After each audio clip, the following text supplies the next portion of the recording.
जय माता दी। बड़ों को मेरा चरण स्पर्श और छोटों को मेरा प्यार। आज मैं आपसे बात करने आई हूँ आपके घर की मोस्ट इंपॉर्टेंट डायरेक्शन को लेकर।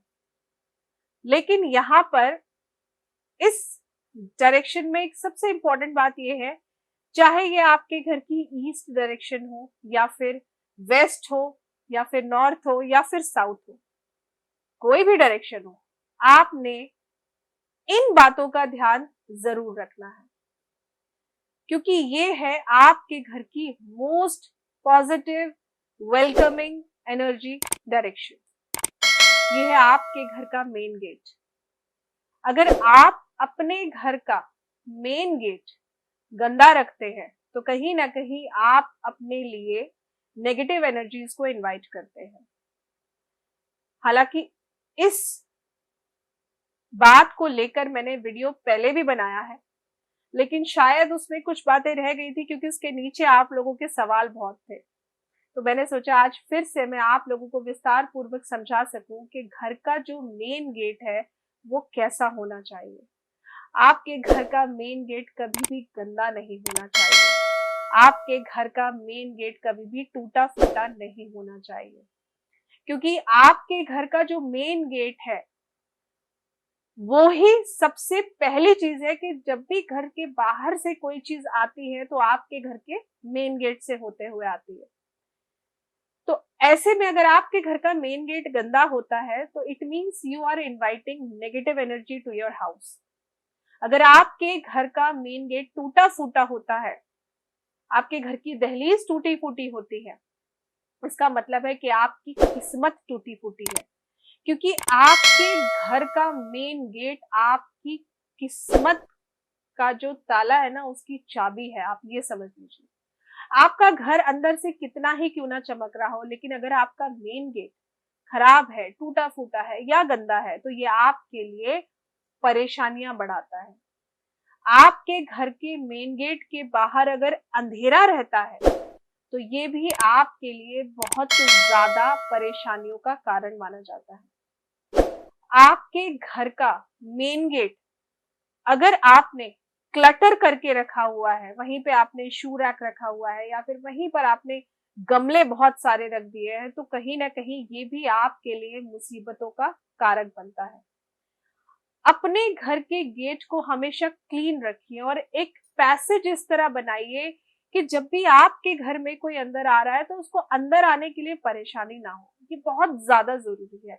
आपके घर का मेन गेट अगर आपने अपने घर का जो मेन गेट है उसके जस्ट डायरेक्टली पीछे सोफा रखा है या कोई भी आपने ड्रॉर या कैबिनेट रखा है और आपके घर का मेन गेट पूरा नहीं खुल रहा है, तो ये भी आपकी लाइफ में परेशानियां देता है। इसका मतलब है कि आपने अपनी किस्मत के रास्तों को आधा ब्लॉक कर दिया है। आपके घर का मेन गेट हमेशा, जब भी कोई भी बाहर से आने वाला व्यक्ति आ रहा है या आप लोग भी बाहर जा रहे हैं, तो वो प्रॉपर पूरा खुलना चाहिए। ये बहुत जरूरी है। आपके घर का मेन गेट अगर खोलते या बंद करते टाइम आवाजें कर रहा है तो इसका मतलब है आपकी जन्म कुंडली में शनि ग्रह खराब है। तो ऐसे में आज ही आप अपने घर के गेट को रिपेयर कराइए, क्योंकि कहीं ना कहीं छोटे छोटे लालच के पीछे हम अपने बड़े बड़े नुकसान करवा लेते हैं। ऐसा नहीं है कि आप अफोर्ड नहीं कर सकते या उसको ठीक नहीं करा सकते, लेकिन कई बार क्या होता है, समय नहीं है ठीक कराने का।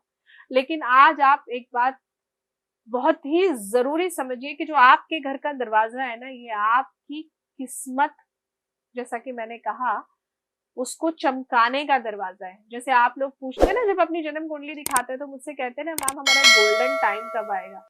तो उस गोल्डन टाइम के लिए ये गोल्डन वे है आपका, ये गोल्डन रास्ता है आपके लिए।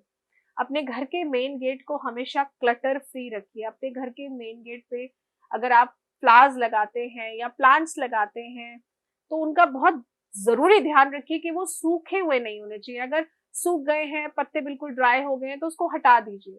टाइम टू टाइम देखते रहिए कि सूखे पत्ते ज्यादा तो उसमें इकट्ठे नहीं हो गए हैं। आपके घर के मेन गेट पर आप खुशबू वाली चीजों का प्रयोग जरूर करिए, क्योंकि माता लक्ष्मी को सफाई और खुशबू से बहुत प्यार है।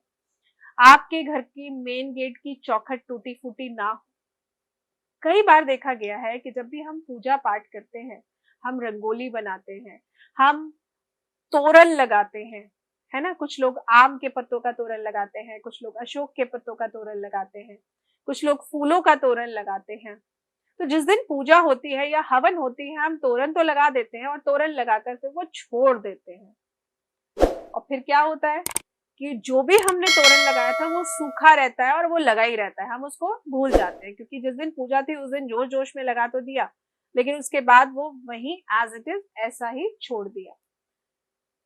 सूखे हुए पत्ते, मुरझाए हुए फूल आपके बुध ग्रह को खराब करते हैं, आपके बृहस्पति ग्रह को खराब करते हैं।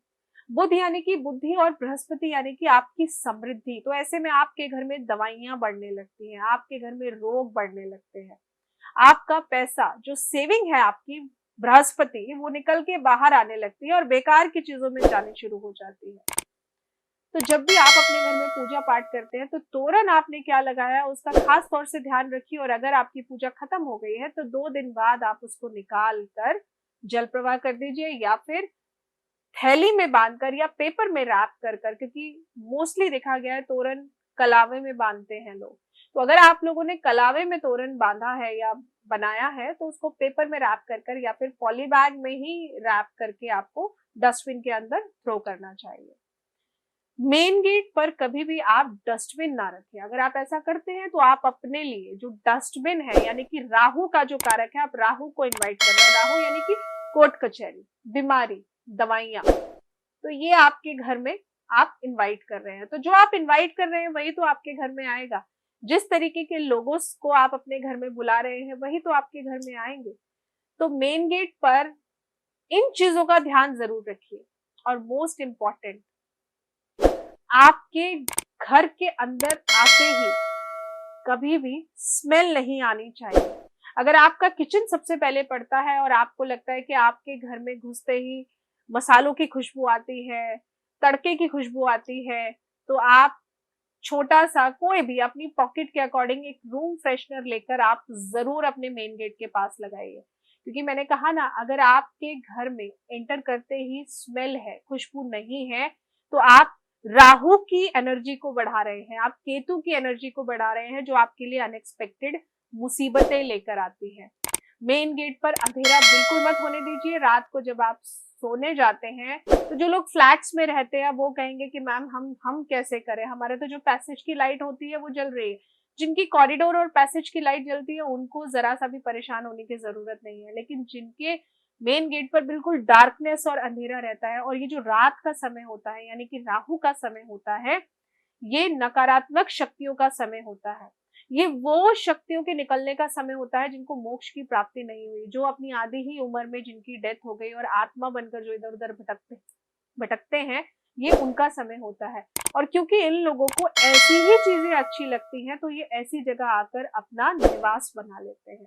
आशा करती हूँ आपको इस वीडियो में दी हुई जानकारी जरूर अच्छी लगी होगी। अच्छी लगी हो तो प्लीज वीडियो को लाइक करिए, शेयर करिए, चैनल को सब्सक्राइब करना मत भूलिए, और माता रानी का जयकारा, जय माता दी जरूर लिखिए। जय माता दी।